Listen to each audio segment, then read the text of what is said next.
integration. What is integration? Can you make it separate? Like combine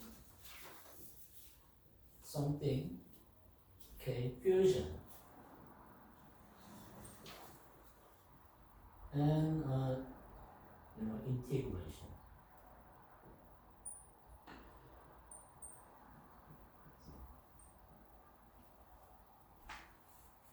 It has a little difference between these three words. The common idea of like combine. Combine means like A and B.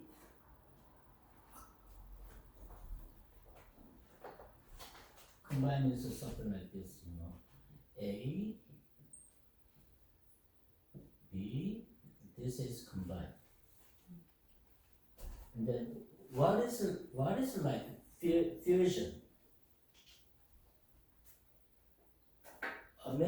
Few years ago, you guys may heard of fusion food, right? Yes, Korean and Japanese fusion food, sushi restaurant.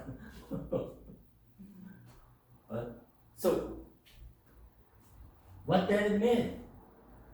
Fusion restaurant, Japanese fusion restaurant in Korean style. How can you define it? Okay, it is something like this. Korean food, Japanese food becomes new one. New style of food, that is fusion. Like in science, the example you guys know that the sun is sun, okay? We call a sun as a star, right? Sun.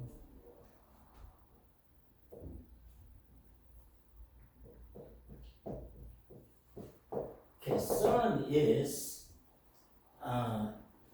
like actually big nuclear bomb, okay? Because it is so far away, so the influence of radiation is minimum when the light travel to Earth, okay? So you guys know that, right? In World War II, Hiroshima and Nagasaki, there was nuclear bomb dropped in Japan, right? So many people died because it was too close to the explosion area. Nearby, many people lived there, right? But same thing. Sun is a nuclear bomb, okay? It's less effective because it's too far away. Okay, how this one make energy? Like science, okay? I'm explaining fusion.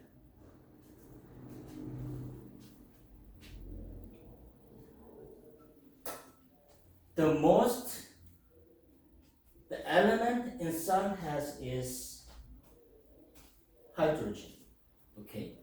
With hydrogen, lot of pressure, okay? Another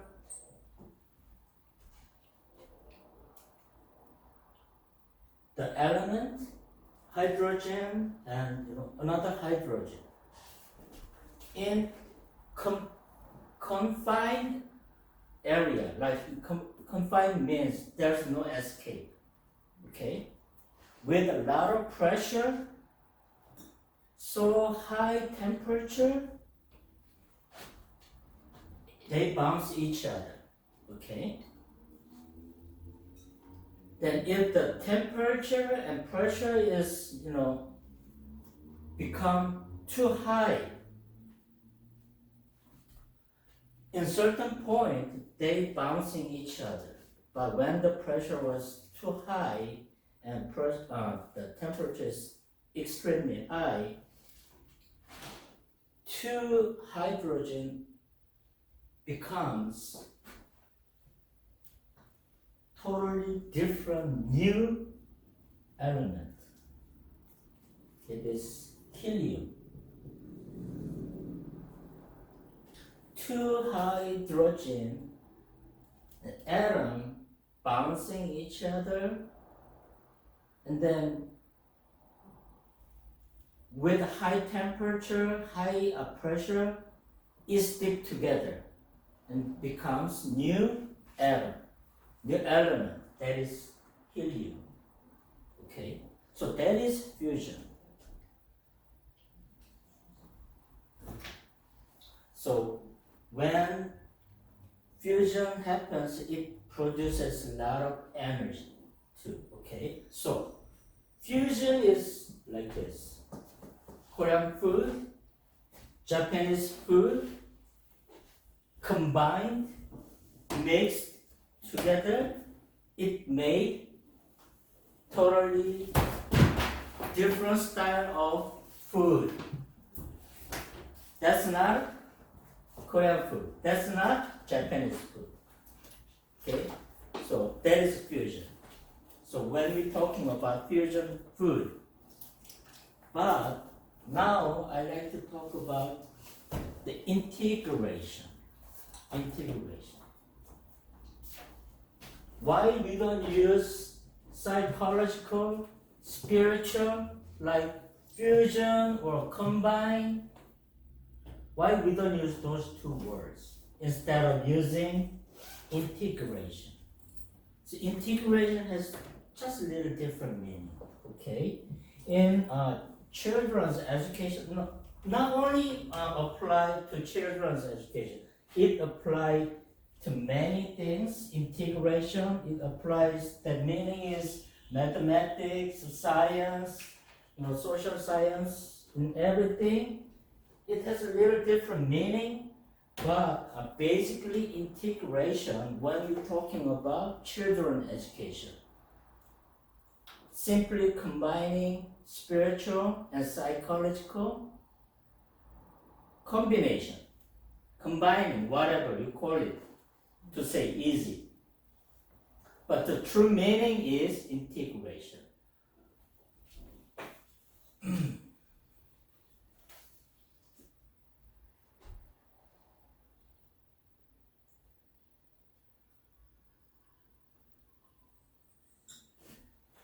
So when we're talking about children education, especially Christian education, children's Christian education, the integration means something like this. The base, we have to know, we have to define the base. We have to teach for children to learn, to have kind of worldview, philosophy, okay? What is the foundation? Foundation is Christian.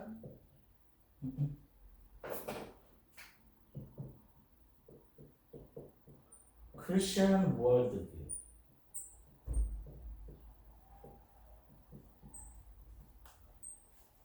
Okay.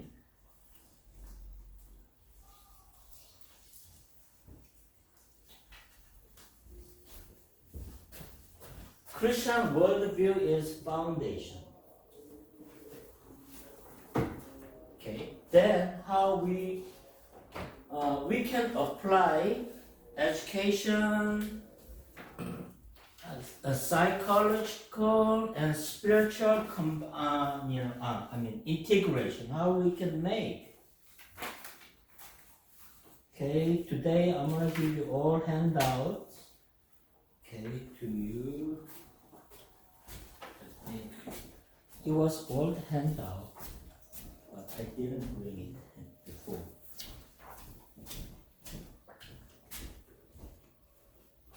So when we're talking about psychological spiritual integration, that means in Christian child education.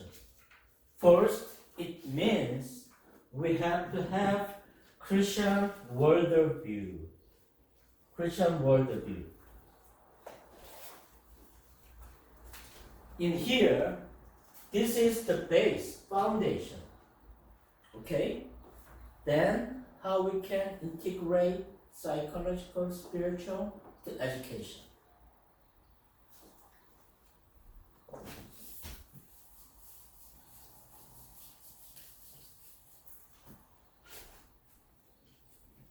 I think that's last time I handed out this one, a psychological spiritual handout. I have only one copy.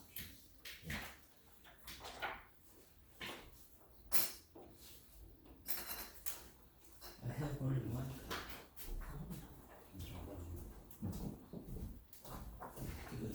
이거 있으시죠? Old, that's the old one. You have same one. Okay.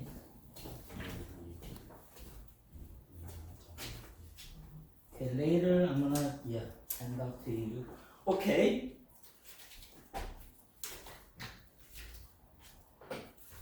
Then psychology.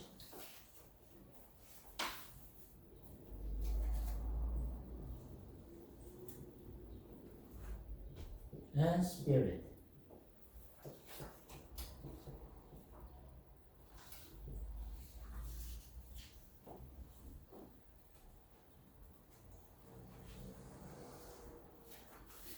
Here, the definition says psychological spiritual integration.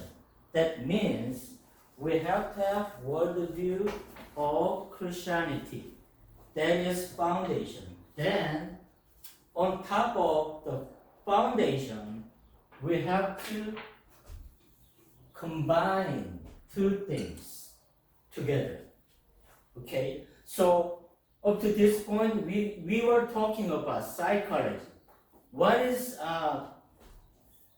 the element of the psychology? Psychology is what is children's behavior? How do we understand children's emotion? How's the children's personal character is developed?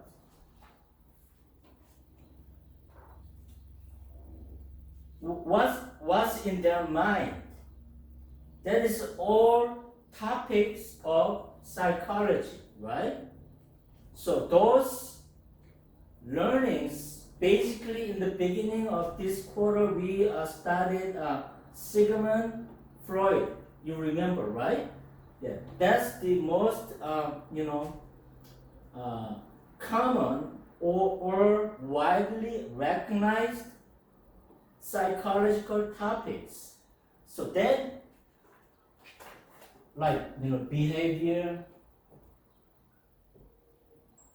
behavior and mind and emotion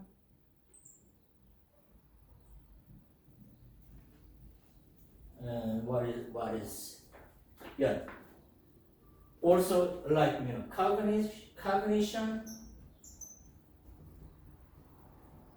cognition is in other words, cognition is understanding.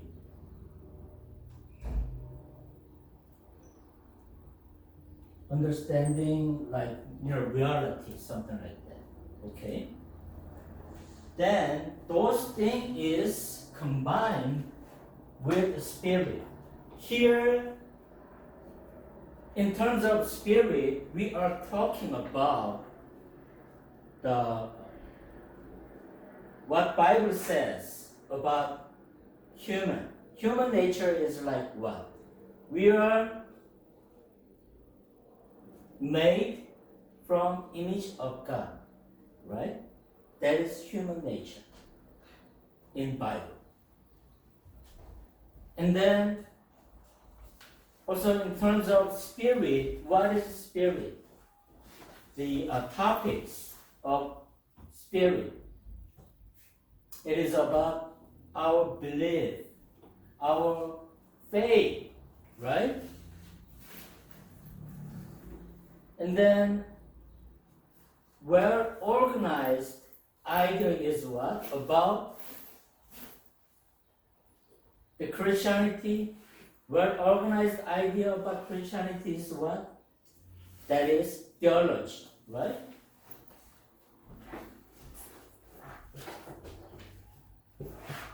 Theology, faith, and what is that?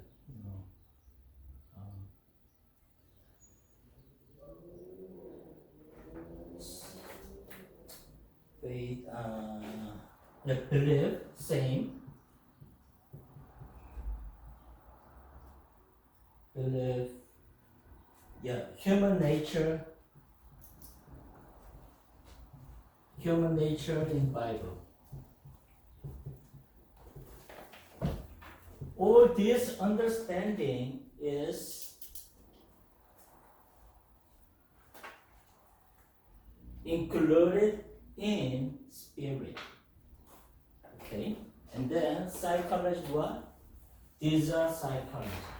Psychology is these things. People study about the people study about people's behavior. Why are you doing that action in certain situation? That is about studying about behavior, right? And then what is mind? Conscious mind, unconscious mind, preconscious mind, subconscious mind, right? That is study of mind. It is part of psychology. Emotion.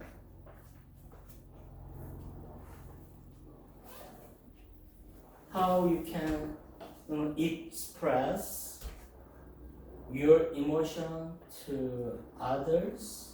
We learn, right? How you can show your feelings to others, right? That is all part of psychology.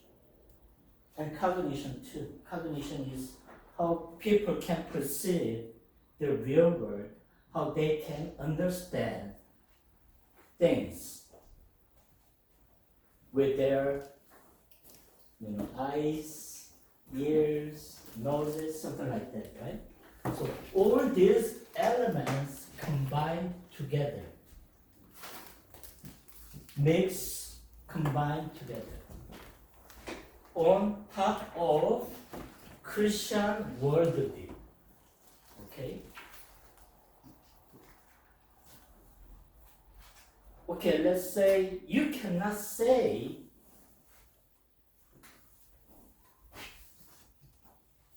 if you have faith.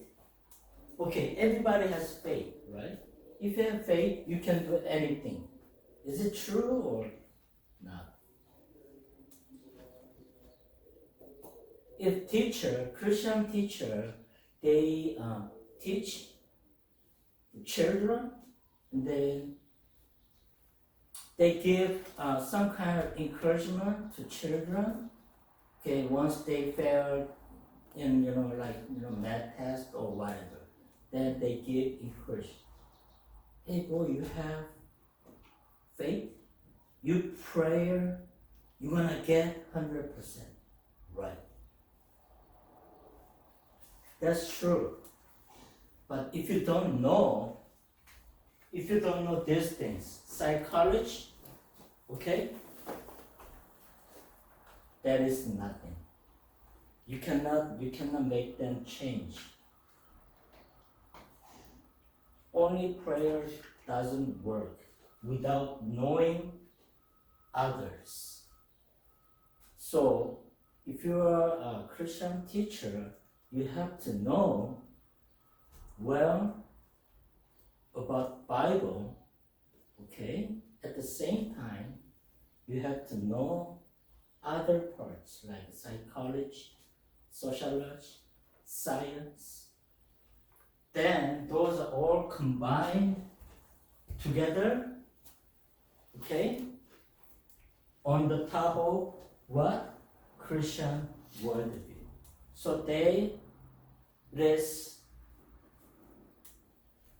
you can borrow good things from psychology, or it can be other,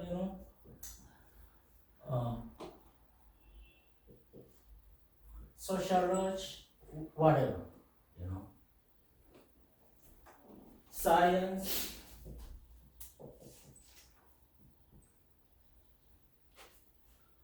Science integrated with Bible, then you can do good.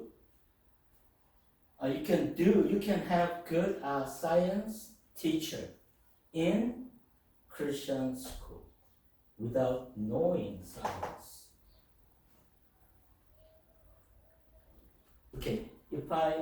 Pray does everything, right? Faith do everything in Christian worldview. Okay, so let's say, Lord, I want to know how powerful you are, and if I ask anything, I believe you hear me. Okay? So I pray like this: Lord, listen, my prayer. I want this chair uplift in the air. I pray. What do you think?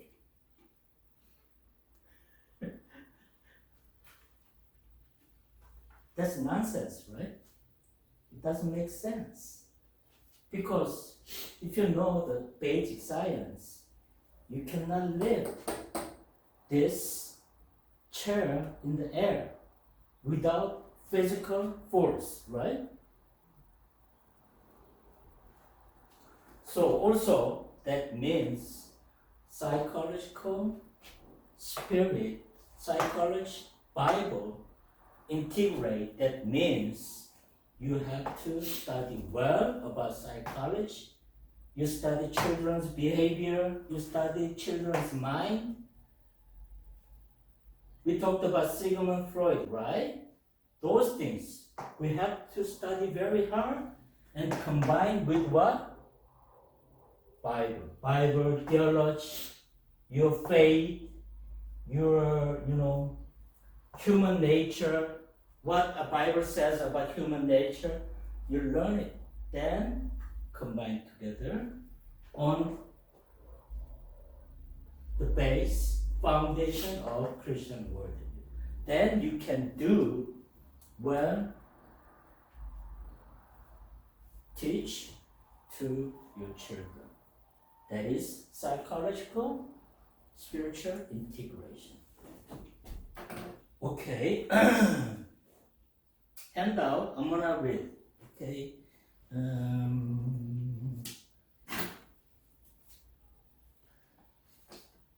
Let's see. This is old handout. Previous lecture, not this lecture. Okay.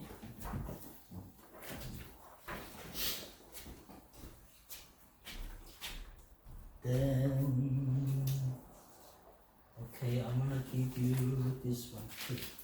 I'm gonna give you all. Maybe you don't have this one.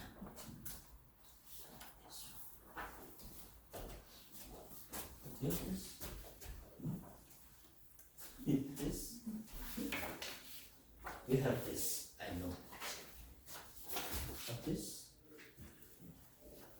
Okay.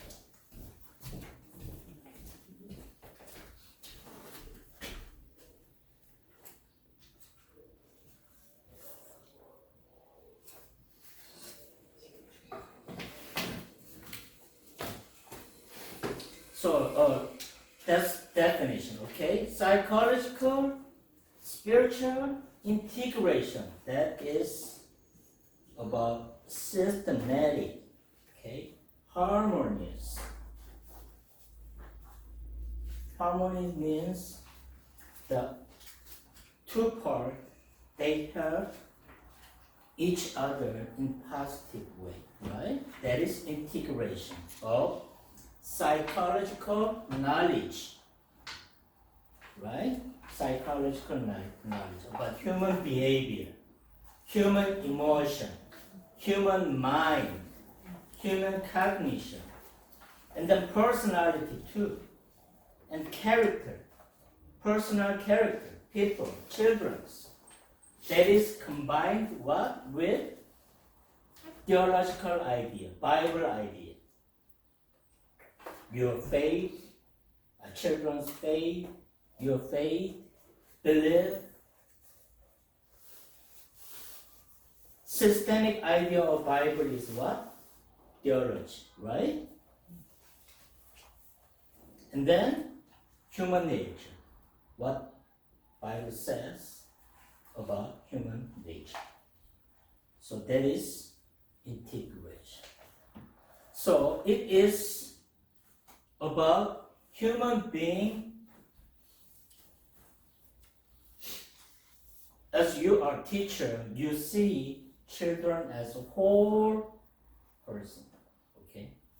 Not just part of, the outside you see children is not what we are talking about. You see children's outside and inside, their mind, their psychology, their belief, or whatever related to belief, faith.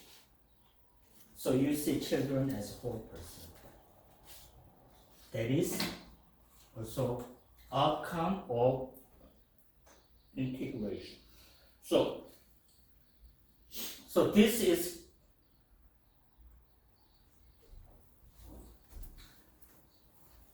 holistic understanding of human nature.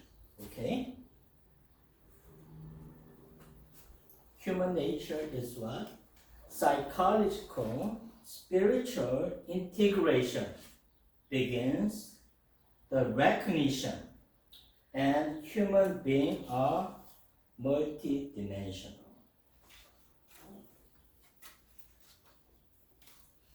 We talked about last lecture, right? Multidimensional.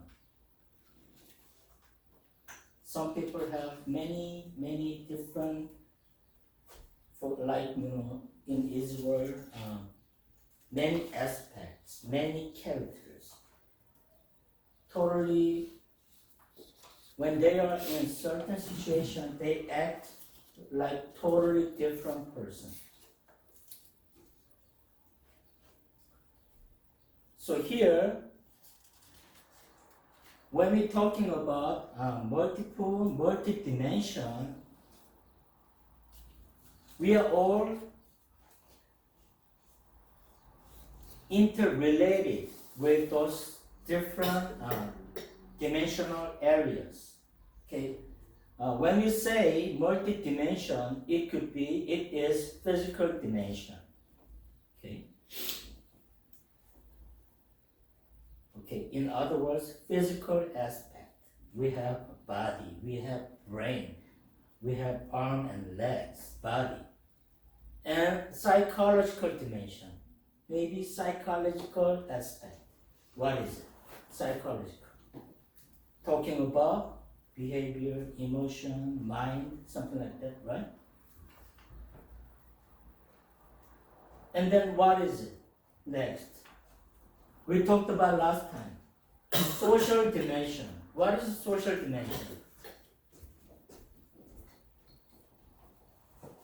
Social aspect as one person in a society. I'm father of my children, right? I am teacher in school, and I am working as administrator in other school. That is social dimension. Socially, I have many different kind of title or aspect, activities, right? That is social dimension. And then what is spiritual dimension?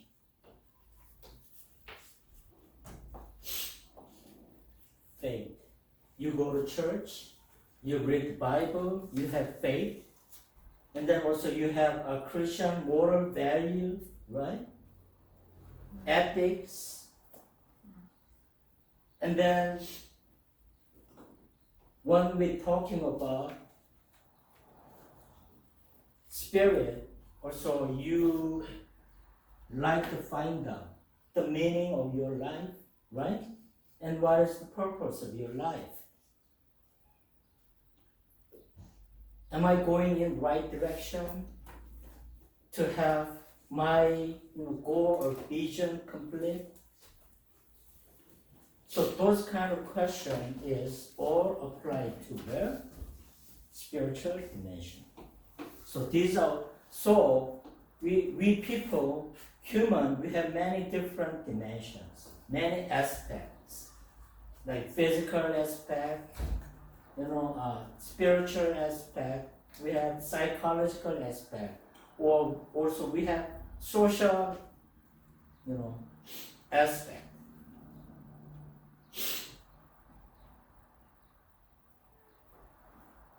Okay, just briefly go historically how the integration of spirit and the psychological knowledges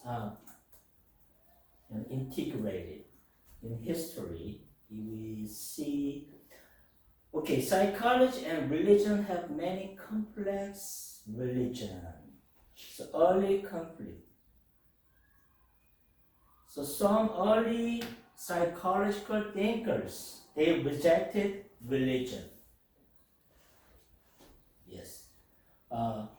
Since Renaissance century, I think end of 16th century, and then mostly widely studied in 17th century. Okay, at that time there was many discoveries in scientific and or whatever. I mean, after the Renaissance, the 17th century, there was many inventions, creations, like many studies in different fields. So that time there was also psychologists. They studied about human mind. Okay, that time they rejected the faith, belief of human.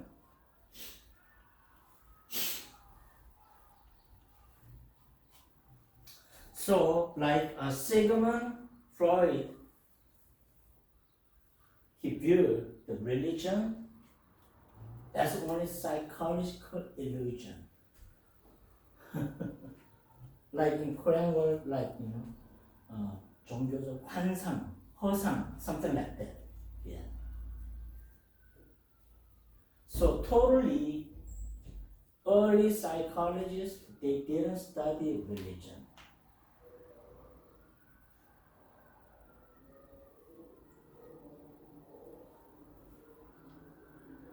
Why?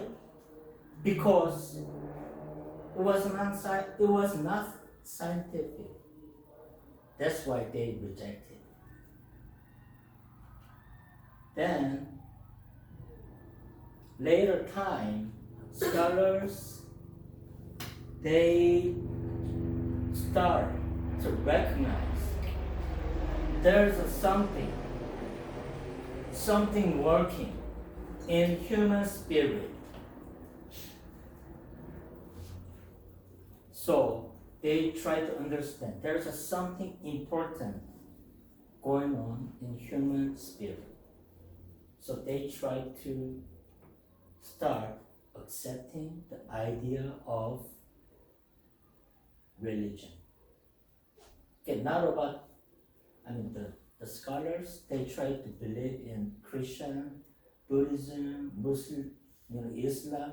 It's nothing like that, right? They study, they try to understand. Yes, there's a good things, something working in spirit, people who have faith, something is working. They start to understand later time. So, some researchers, they understand psychologically there's something positive meaning in spirit. Let's say, can you prove you have hope in scientific way? Yes? I have hope. I have hope. One day, there's gonna be no war. Everybody, live peacefully together, helping each other together, love each other together. I hope. So somebody tried to examine my hope. Does it make sense? Can you prove my hope in scientific way? No, right? But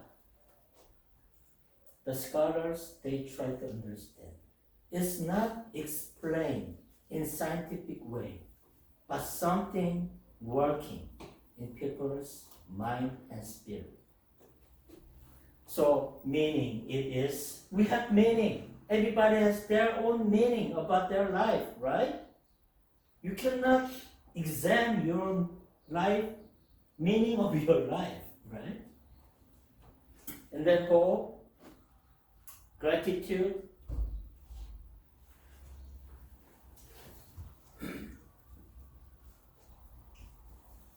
Okay, some people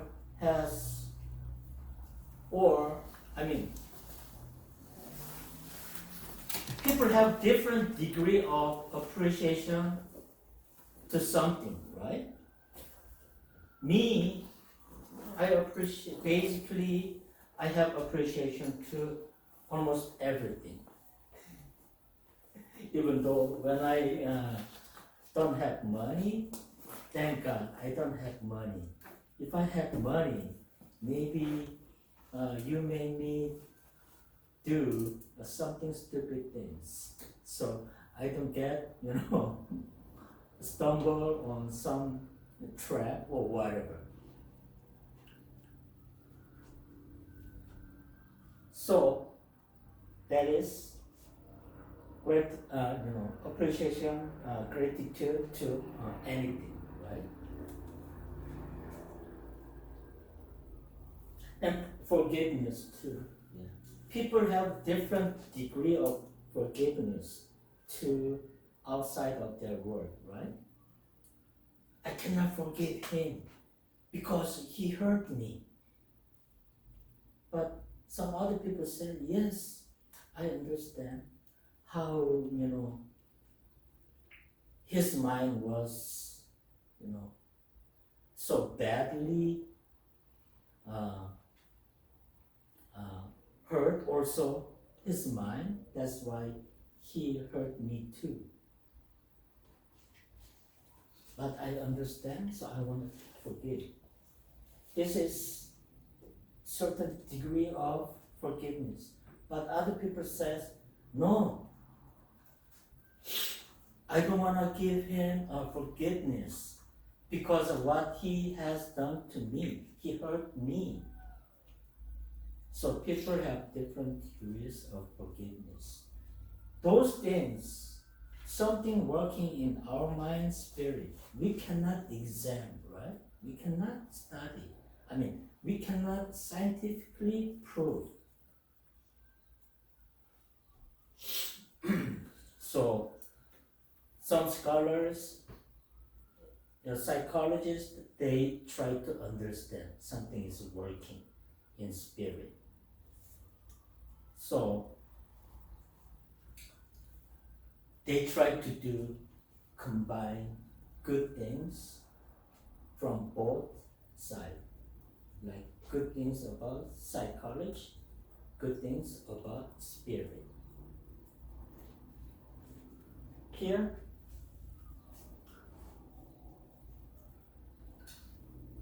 early time, like I said, only cognitive understanding is recognized only by mind. People, what is like my mind? Before earlier in this quarter we talked about mind, right? Mind,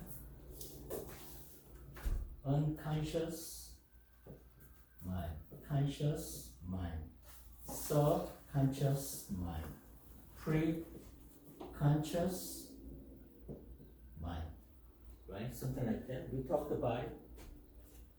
But scientists, psychologists only accept these things. But now, many, even though they don't believe in any religion, but they accept the idea and something, people who believe, people who have faith, their spirit has something. Something is working in their spirit. So they try to accept those ideas too. So let's say this is like mind, right? And then also like cognitive, like understanding, right? And then other part, there is belief or faith.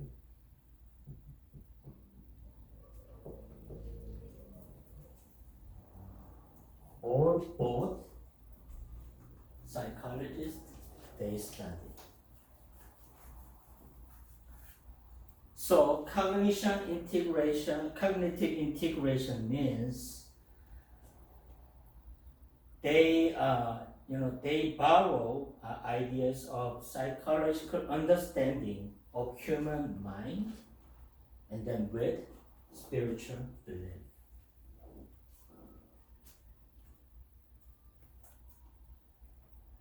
And then what is emotional integration?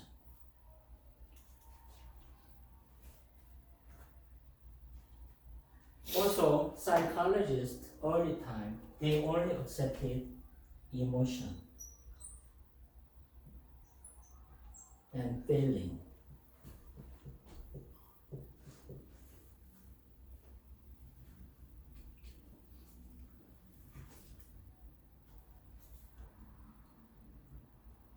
Like psychologists, they studied about fear, anger, sadness, joy, joyful moment.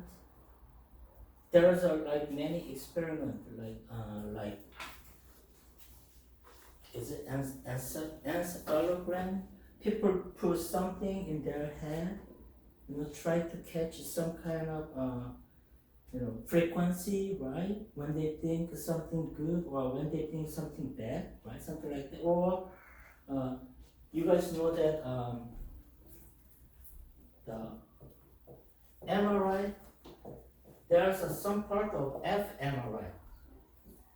The MRI, you go to hospital, right? You take MRI picture, right? But there's another part, department, it is we call functional MRI.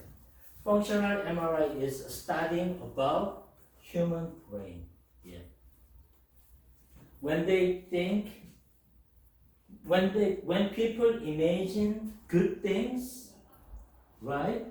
And then they take a picture for that person. So they discovered something, certain part of the person's brain highlight it, right? When they think good things about their life. So that is part of emotion. They found, something they can prove. There's some kind of emotion when they study human brain, right? Sadness, joyful moment, whatever, and sadness.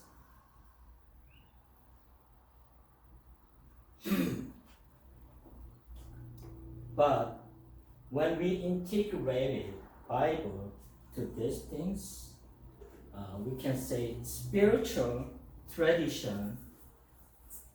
So, teaches us how we can, direct, how we can transform. That means, last week I talked about fruit of discipleship, right? You read the Bible, you try to act what Bible says in your life, right? So, like, when you meet people who need help, you try to help, and then even you win the lottery. Let's say you're a Christian, you won the lottery, but you don't express your emotion to the people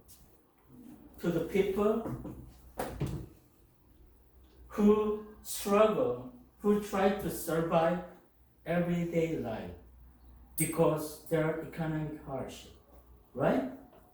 That is teaching of belief, faith. Even though you are so rich, you don't like doing kind of a show up to others. For that's teaching of Bible. So we learn how we can express our emotion, sadness, joyful moment.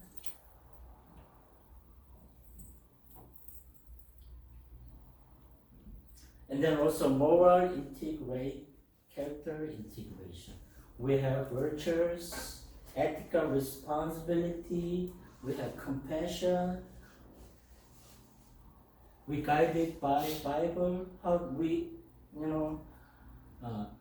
do the justice.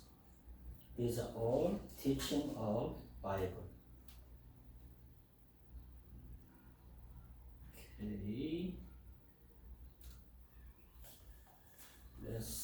I think this, Rest of them, you can read it, okay? Most important part is the understanding of integration of spiritual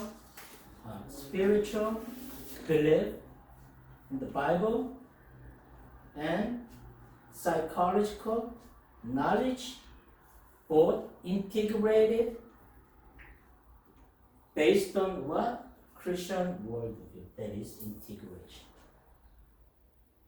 Okay, then I'm gonna go next chapter.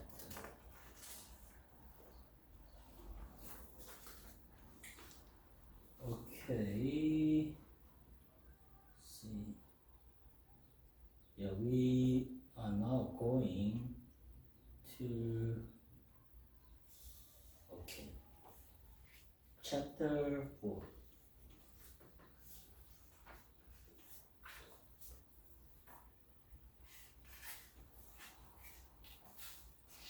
Chapter 4. I don't have handout for chapter 4.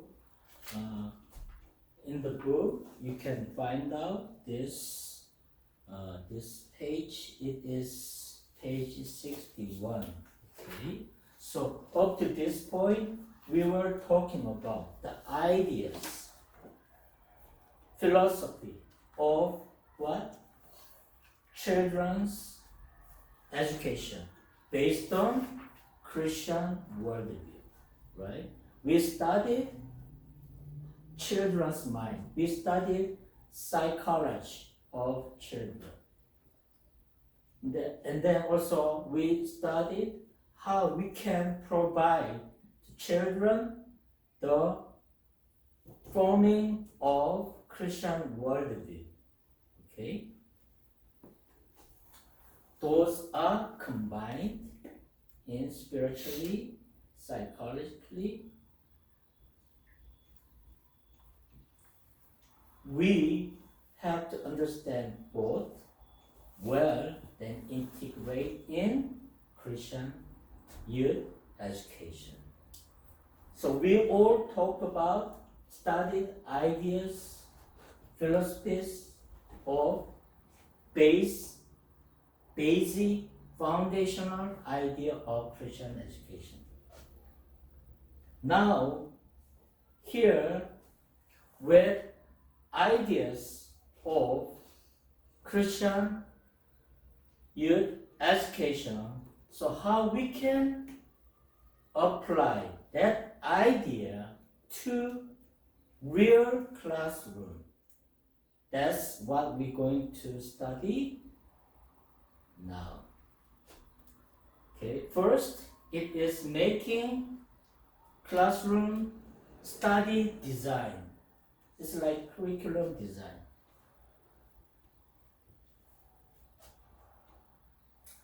There are many good ideas of how you can design a classroom teaching in real world. But here there are three main ideas about teaching, designing, as you are a teacher, right? How you can design the classroom, not only physical thing, okay? The way you teach, how you can have children practice certain, subject, something like that. So these are all part of designing the classroom. In other words, curriculum design. Okay. So here, the most three famous idea is backward.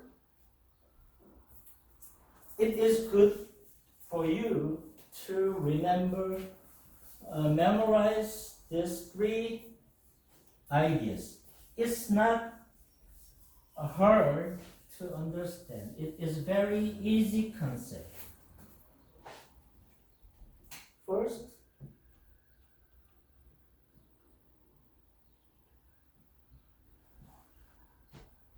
backward design. Okay, here, classroom or a program curriculum. Am I right spelling? Okay. Same thing, okay. First one way is backward designing. The second one is experience.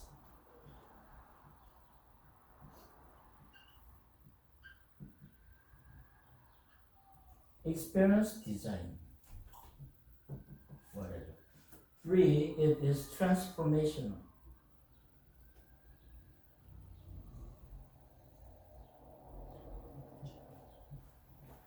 Transformational design. If you memorize, if you know these things, you will be good when you have a chance to teach children. Okay. So briefly, I'm gonna show you the definition. First, backward design. These are all about tools. Okay, we are talking about tools. Okay, tactics, strategy.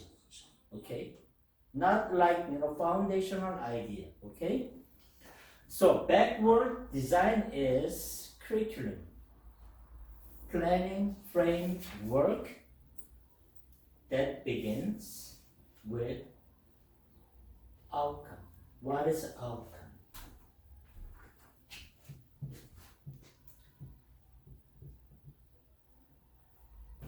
You emphasize whole program idea when you think about the most important thing is, so what is the outcome of your teaching for children? So this is highly valued. It doesn't matter what kind of result you want when you finish teaching children. That is starting point, okay, backward. Then other is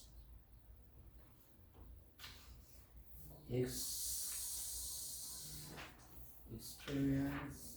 Okay, let's go with transformational. Transformational design is everybody has at some point everybody has any kind of challenge, right? You have to go through challenge. You have to break the world. You're gonna have experience new things. Then you don't open the door, okay? You're not gonna experience something beyond the door, right? So people basically they have challenges, and then they go through the challenge. Oh, I can't believe I did this. Some people say something like that, right? I can't believe myself, I did this. Then, before that feeling, before that experience, people never tried something new, right? But you overcome challenge, you fight challenge, you have good, positive result, then you can have mind, you can have a mindset. Yeah, I can try anything now. Yeah, I'm ready. So that is kind of, example of transformation teaching. Then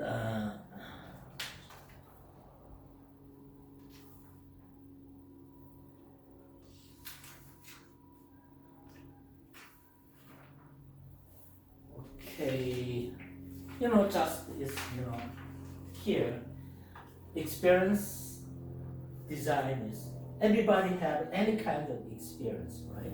Through that experience, kids learn something.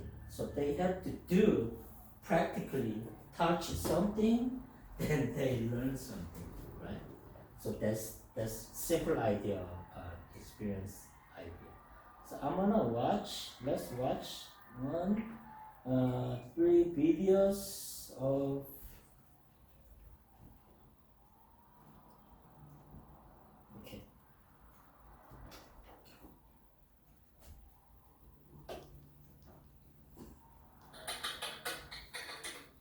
What is backward designing curriculum?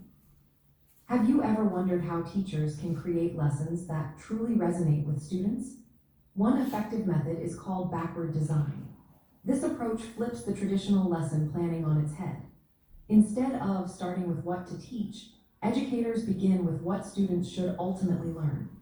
This ensures that every lesson is purposefully aligned with specific learning goals.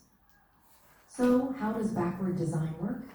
First, teachers define clear learning objectives. These objectives outline what students should know and be able to do by the end of a course or unit. Often, these goals are based on state or national learning standards. This step is essential because it sets the direction for everything that follows. Next, teachers develop assessments. These assessments are tools used to measure whether students have met the learning objectives. They should be directly connected to the goals and transparent for students. This clarity helps students understand what is expected of them and how they will be evaluated. The final step involves planning learning activities. Teachers design engaging activities that guide students toward achieving the learning objectives. These activities can include hands-on projects, group work, and interactive lessons that encourage active participation. The goal is to create a learning environment where students can construct their own understanding. One of the key elements of backward design is student-centered learning. This means that activities are tailored to meet the diverse needs of students. By providing choices, teachers can keep students engaged and motivated. Another important aspect is facilitative instruction. Instead of merely lecturing, teachers act as facilitators or coaches. They guide students through real-world applications and important questions, making learning more relevant and impactful. Scaffolded learning is also a vital part of this approach. Learning is structured in manageable steps, with each new concept building on the previous one. This helps ensure that students have a cohesive learning experience. For teachers, backward design is a powerful tool. It creates a logical sequence of lessons that lead to specific learning outcomes. By starting with the end in mind, teachers can align all activities and assessments with what students need to learn. This method supports strong student outcomes and promotes equity in education. In the context of educational leadership and curriculum leadership, backward design plays a significant role. It encourages educators to think about the overall goals of their courses and units. This way, every lesson contributes to achieving those goals. By using backward design, teachers can create curriculum that is both relevant and effective, aligning with broader educational standards and objectives. Okay.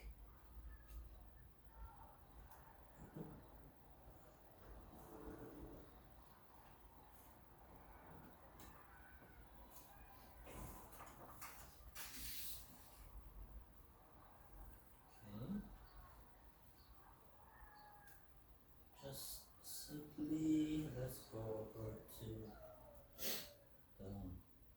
the highlights of each educational design. Let's go with backward design. Oh.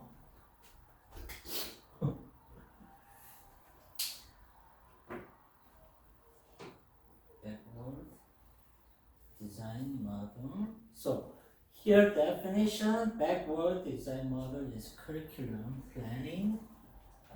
That's not in our script. That's a different handout. Framework that begins with the end goal. Yeah, the most important thing is teacher looking at what is the goal of this teaching. Okay, so at that point he started. Okay, so backward to develop. So from the result to reach certain kind of result, right? Okay, let's say, okay, end up I'm elementary math teacher. Okay, so end of this semester, I want my children to totally understand multiple division of basic math. That's the goal, right? Then you start from that goal. So how you change the instruction for children to understand more easily, okay? So they totally understand at the end of the semester the basic idea of multiplication and division of basic math. So it is something like this, you know. So what, you know, most traditional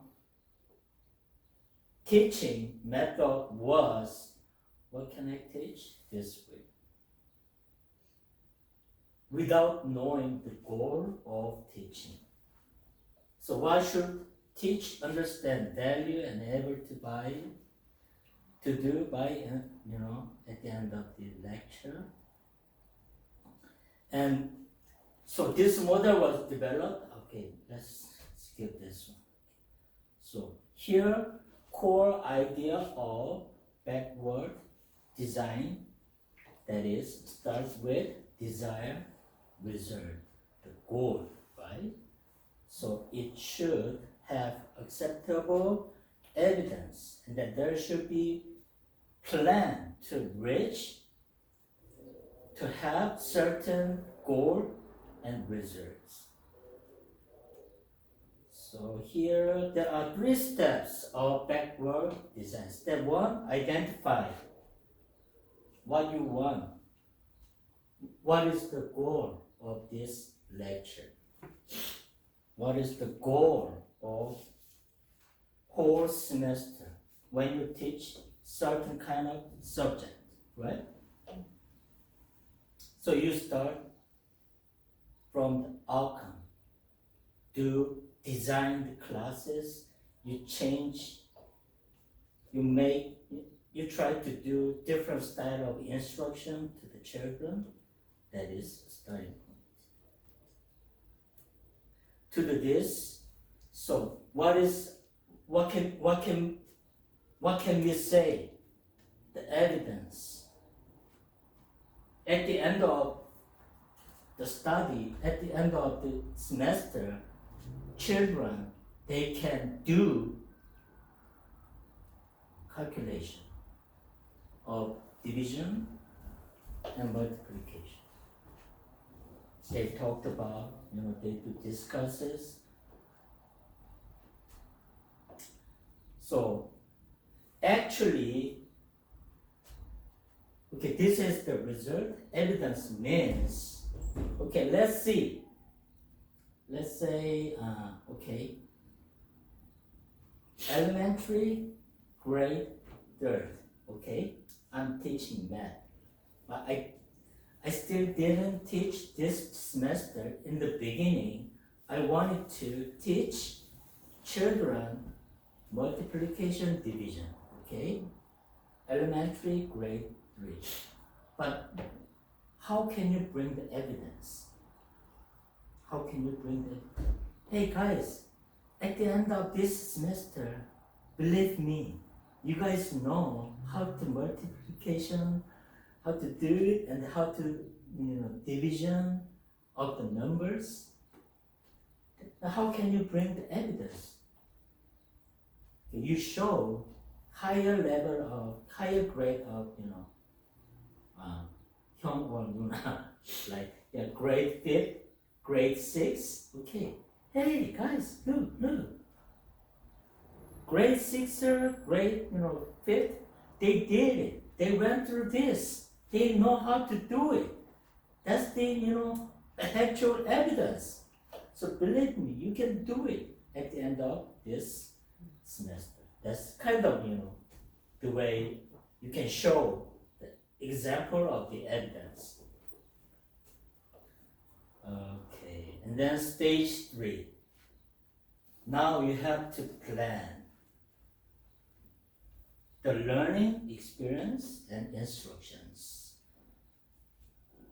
all based on the goal, okay? You start from the goal, the outcome.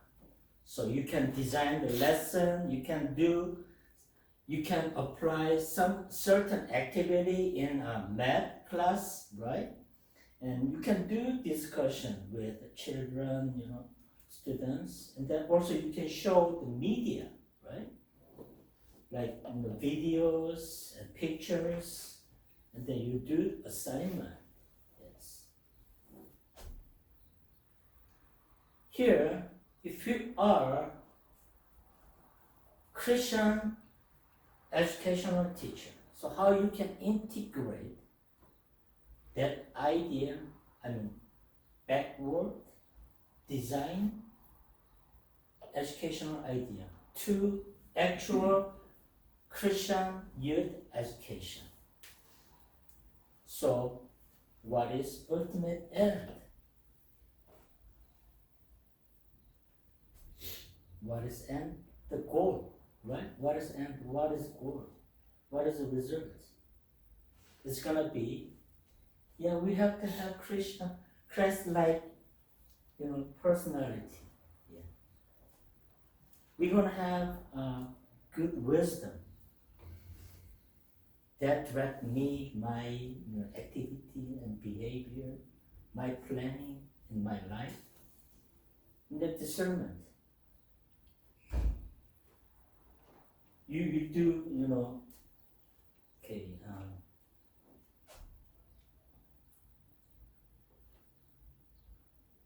just forgot the idea of, sorry.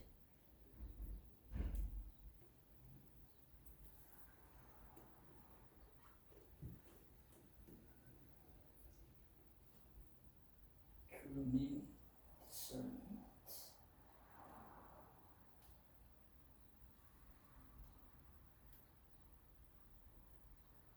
Okay, yeah, okay.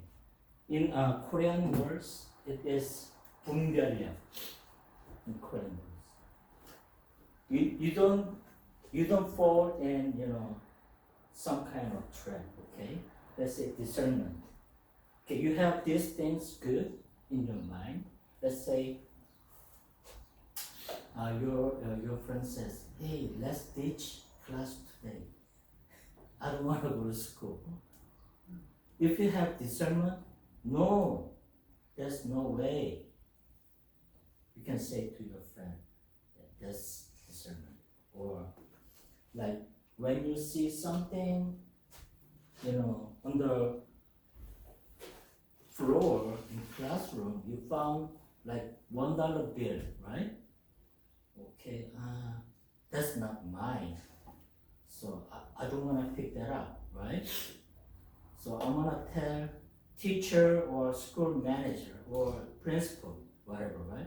Yeah, hey, I found dollar bill on the school, classroom floor, right? That is discernment. And then also faithful service. What is faithful service?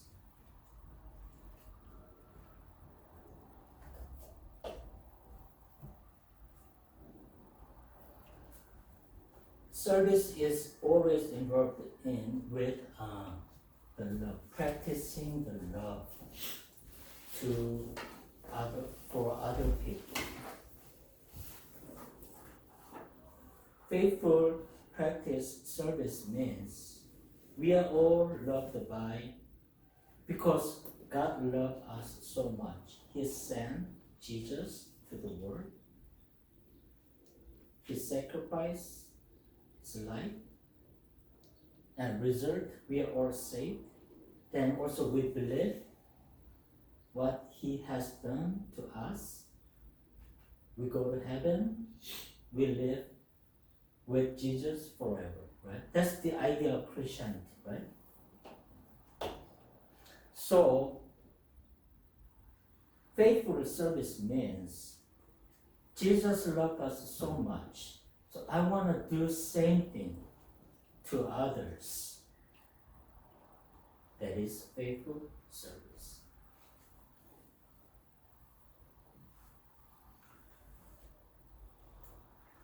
Some people do some kind of service in return, right? Okay, if I do something to you, what can you give it to me? What can you give it to me, right? That's the condition. But without the condition, faithful service means, you do your love practice to others without return. That is faithful service. Okay, let's skip this one.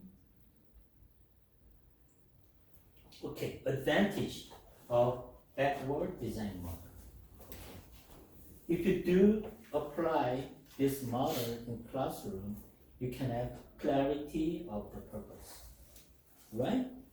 You have clear purpose at the end of the semester, you can get certain results. Okay? And then alignment, all things alignment to what? Goal. I mean, not goal. I mean the result, the outcome. So also you can reduce any kind of busy work because you only focus on result, right? So you can cut, any, unnecessary things, you can cut that out.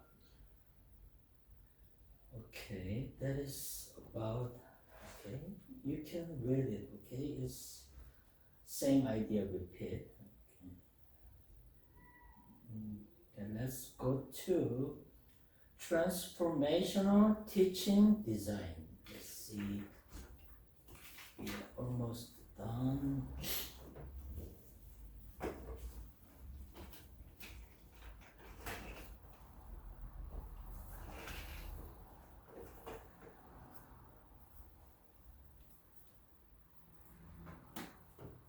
In the kind of education that radically changes the way people think and the way people feel, then it's worth exploring transformative learning theory. It was developed to help educate. Oh, not this one. I have another one. That is not good.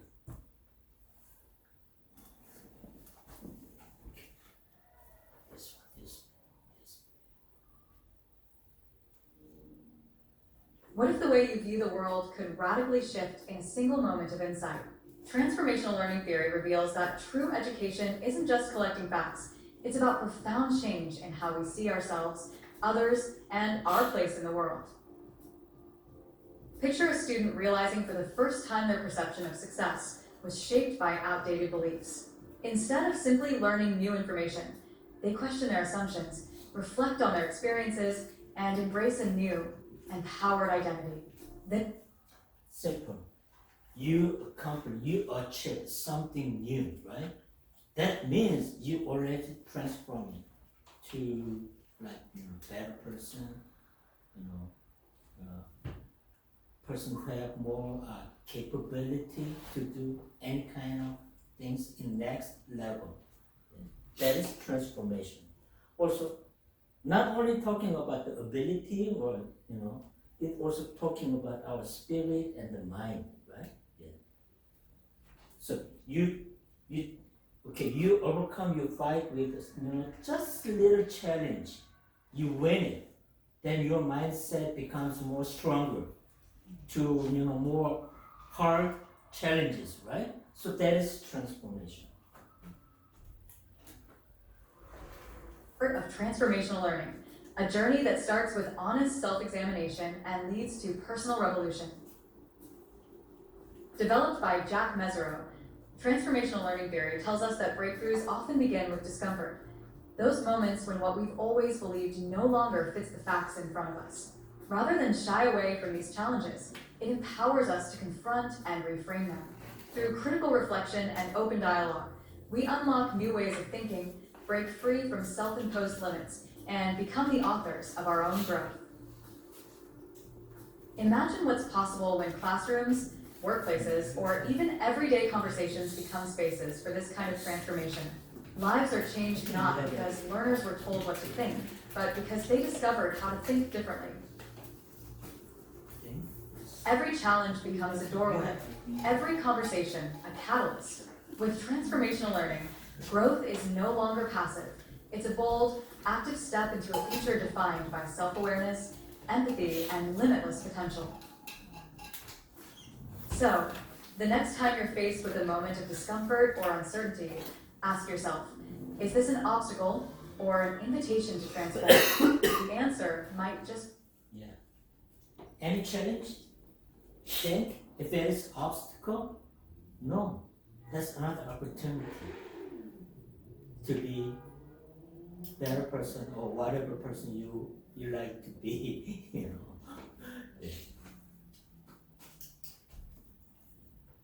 Okay, almost end of the class. I'm gonna finish a little earlier, and then after watching third video.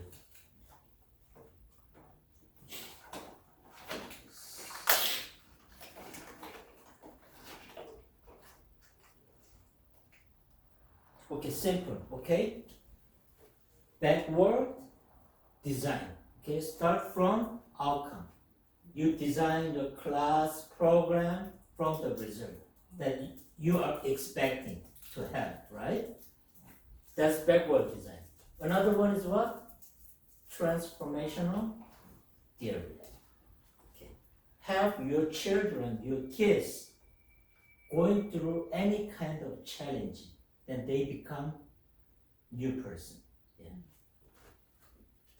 Last, simple, experience. You experience, you know that. Without, let's say, have you guys learned language when you were born in first day? Nobody teach you.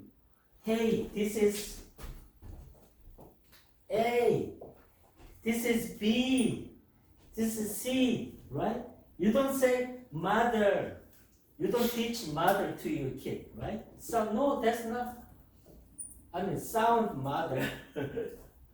You don't teach, but you learn everything.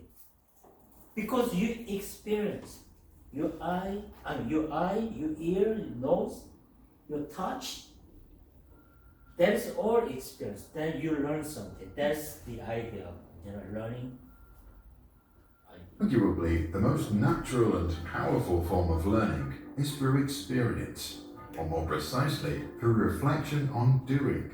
Also called experiential learning, it's what prima ballerinas do after their performance at the National Opera. But it also happens to boys that are sad because their father got angry when they played football in the living room. By the age of 1, we all had our own painful encounter with experiential learning when we tried to walk, failed, fell, and cried like, well, a baby. And even though this was an unpleasant and discouraging exercise that lasted for months, in the end, we all made it. How is that possible? As soon as we fell and the first shock was over, our brain unconscious. You don't act, you don't have experience, you don't learn. Simple, okay? Make sense out of all the information available to identify how this embarrassment occurred. It remembers that when we pushed ourselves up, everything was fine. Our feet on the floor, our arms in position, and our head and shoulders upright, ready to go. When our upper leg muscles pulled our left foot 12.3% to the front at an angle of 23 degrees, our arms didn't complement the movement, and the ventricles in the inner ear, responsible for static balance, got confused for a second. When at the same moment the cat ran by, our eyes sent an alarming signal to the hippocampus, and we completely lost it. Ouch. Unconsciously, this is how our brain analyzes the relationship of events within our body, or in the environment. It happens all the time as we learn to walk, talk, kiss, function in a fancy office, or dance the salsa. Once we understand the connections between what went wrong, we know what we need to change when we try the next time. Experiential learning can also be used explicitly to learn a new skill, or to become better at what we already love doing. Here is how it works. First, get yourself into a situation to experience. After, reflect on what happened. Then, try to understand the relationships to form an abstract concept. If I do A, I get B. Last, decide what to do differently next time. Then do it again. Experiential learning is also believed to be responsible for the fact that musicians generally fare better at most tests, regardless of what they measure.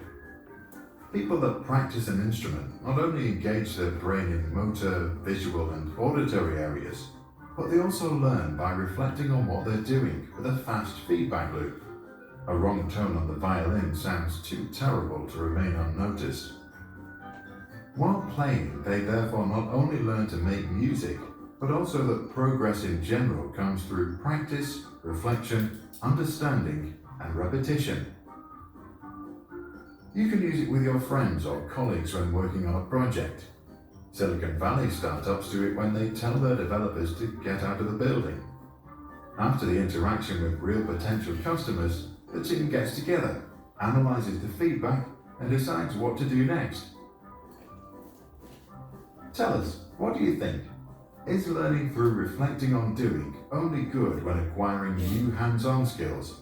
Or is it also suitable to study science, math, the humanities, or abstract art? Okay, simple, right? Just, easy. Well, when I see Korean drama, there was some kind of, scene. You don't know the love. You don't know about love because you learn love by the book only. you never date with somebody, so you don't know about the love. Same thing. Okay. Also, lastly, we read the book, the Bible. You wanna have something about the love. You have to practice many times. Yeah. Also, that applies to our Christianity. They